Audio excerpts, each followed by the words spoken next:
Mali, a hidden treasure. Mali, which lies in the center of the bulge of Western Africa, is the second largest country in the area.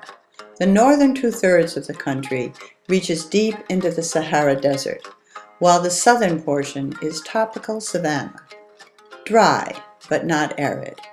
With the exception of the Bandiagara Escarpment in Dogon country, a series of great cliffs which run for 200 kilometers and provide a stunning backdrop, and a few small mountain ranges, most of Mali is flat and open. The river. The Niger River, which flows through the capital Bamako and the bustling cities of Ségou and Mopti, as well as the fabled Timbuktu, is the lifeblood of the country.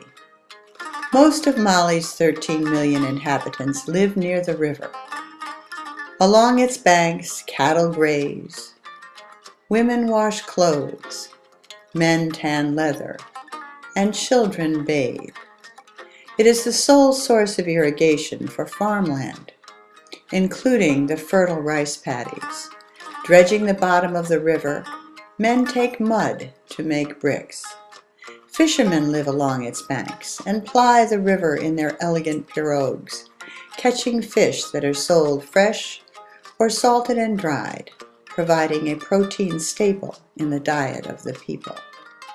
The river is also a barrier that must be crossed annually, as the Fulani herders drive their cattle from the northern pastures in the rainy season to the slightly more lush southern pastures in the dry season. Over 20,000 head of cattle mass for the first of the crossings. As the cattle, who much prefer to be on one side or the other, are prodded into the water, there is much lowing and yelping and mooing and shouting.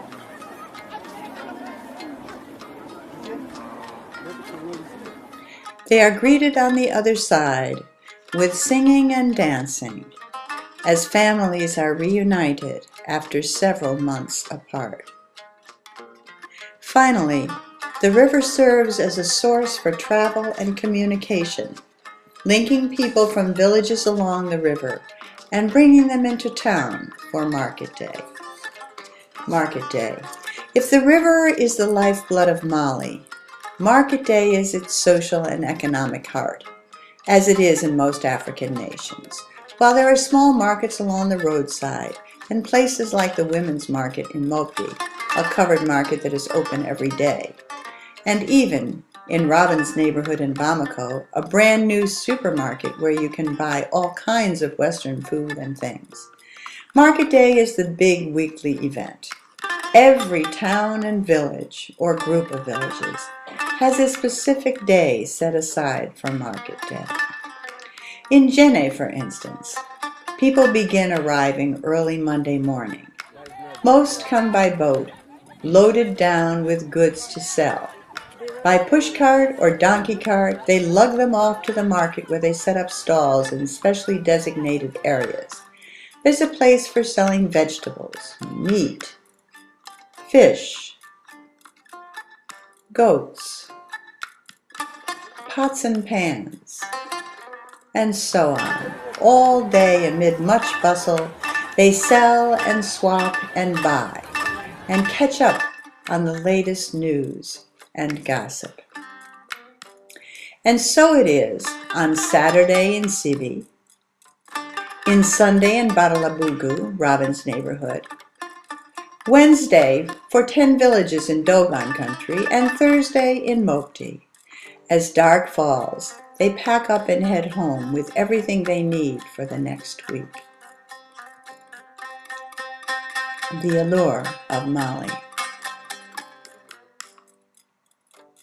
Music and art. It has been said that one reason the people of Mali do not share the fate of political divisiveness that bedevils so many African countries is their national pride in a long history of the arts. Their musical tradition goes back to the griots, or praise singers, who were the oral historians and chief advisors to the great kings like Mansa Musa in the 14th century. Today they play their koras and entertain at clubs and restaurants, as well as being chief guests at weddings and funerals, singing the praises of those being honored. Djembes, ngonis, balafons, these are the imaginative instruments that give a unique sound to Malian music. The decorative arts also flourish in the work of Bogolan textiles, earth-glazed pottery, and distinctive sculpture. Bogolan cloth begins with spinning cotton, then weaving it either into narrow strips, the more traditional way, or into a large cloth. It is then dyed with special mud dyes and painted with tinted clay, then set out to dry in the sun. In material and glaze, the pottery also springs from the earth and the people. In this village near Ségou, everyone is involved in some way in making by hand these elegantly formed pots.